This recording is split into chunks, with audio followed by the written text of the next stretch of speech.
Somewhere out there in the world, there is a true mean salary for students who graduated from Queens College in June of 2018.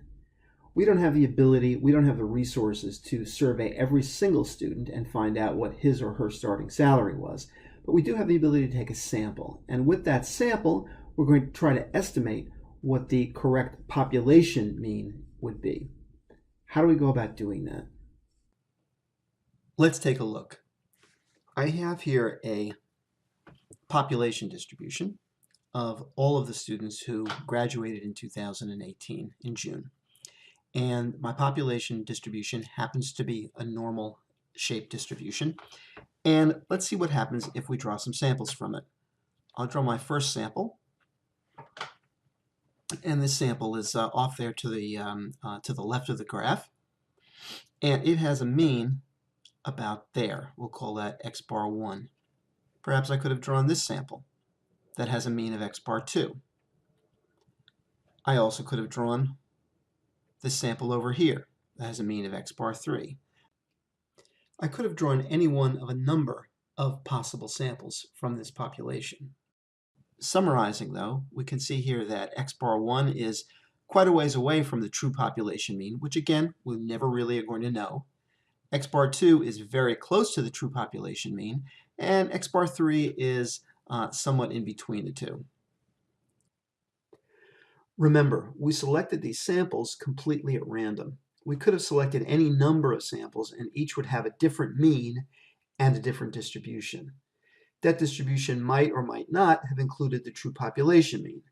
We can never know for sure because unlike this diagram, we don't know the true population mean. Let's drop these means below the horizontal axis just so we can see a little bit better what's going on. Each of these means, as you saw in the last slide, was computed from the sample we selected. Each is the mean of a distribution of the individual sample scores we selected at random. The question is, does the distribution contain the true population mean? Or more specifically, how confident can we be that the distribution includes the true population mean? This black line represents the area under the curve of the sample we drew that contains 95% of the scores. The first interval does not contain the true population mean. The second and third both do contain the true population mean. If we collected 100 samples from this population and computed the mean for each one, and then based on the sample data, computed a confidence interval for each one, only about 5% of those intervals would not contain the true population mean. So what is a confidence interval then? It's an interval of scores with a specified probability of containing the true population mean. Now that you know what a confidence interval is, the next step is to understand how to compute it. Here on the left is the formula that we're going to use. The confidence interval formula is given by x bar plus or minus z times the standard error.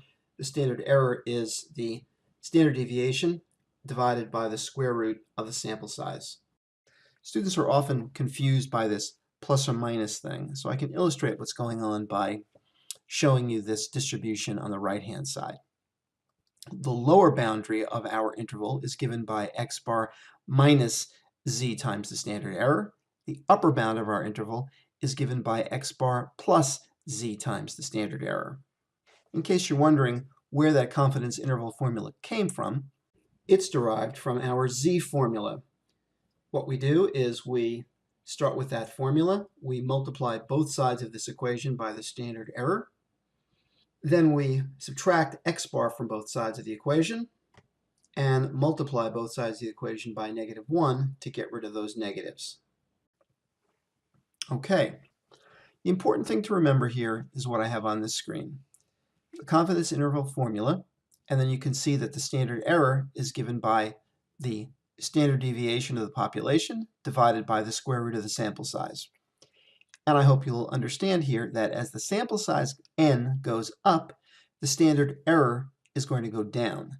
Z then is multiplied by a smaller number, so the interval gets smaller. If we need a higher level of confidence that the true population mean is actually in the interval, then z is going to go up. Just check the table and you'll see a 99% confidence interval will have a higher z-score associated with it.